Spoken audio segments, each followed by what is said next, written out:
पेणमध्ये वादळी वाऱ्यासह अवकाळी पावसाचा कहर, शहरात रस्ते जलमय। अवकाळी पावसामुळे तालुक्यात शेती, उद्योगधंद्यांचे मोठे नुकसान। शुक्रवारी संध्याकाळच्या सुमारास पेणमध्ये जोरदार वादळी वाऱ्यासह अवकाळी पावसाला सुरुवात झाली। अचानक आलेल्या या पावसामुळे शहरवासियांची मोठी तारांबळ उडाली होती। अवघ्या एका तासात पडलेल्या पावसामुळे शहरातील रस्ते जलमय झाले, तर खरेदीसाठी बाहेर पडलेल्या नागरिकांना पावसात भिजवून हाल सोसावे लागले।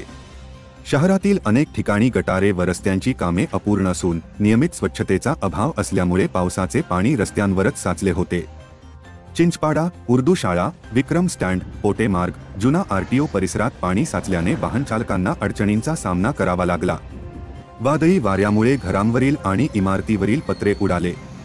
कासाराळी येथील इमारतीची एक संपूर्ण पत्र्याची शेड कोसळली, तर जुना आरटीओ कार्यालयाजवळ मोठे झाड रस्त्यावर पडल्याने वाहतूक ठप्प झाली होती। काही भागात लाईटचे खांब कोसळल्यामुळे वीजपुरवठाही खंडित झाला। या अवकाळी पावसाचा फटका केवळ शहरापुरता मर्यादित राहिला नाही, तर तालुक्यातील ग्रामीण भागांनाही मोठ्या प्रमाणात फटका बसला आहे। खरोशी येथील शिवचंद गावंड आणि कृष्णा घरत यांच्या घराचे पत्रे उडून गेले आणि राजीव प्राथमिक शाळा खरोशीच्या इमारतीची कौले देखील उडाली आहे। पूर्व विभागातील जावळी गावातील अनेक घरांचे पत्रे उडाले आहे, तर काही घराची भिंती कोसळून मोठे नुकसान झाले। जावळीतील राजीव शाळेची व अंगणवाडीचे पत्रे उडाली आहे, तर तालुक्यातील गणेश मूर्ती कारखानदार, बागायतदार, वीटभट्टी व्यावसायिक व मीठ उत्पादकांचे मोठे नुकसान झाल्याने स्थानिकांना आर्थिक फटका बसला आहे।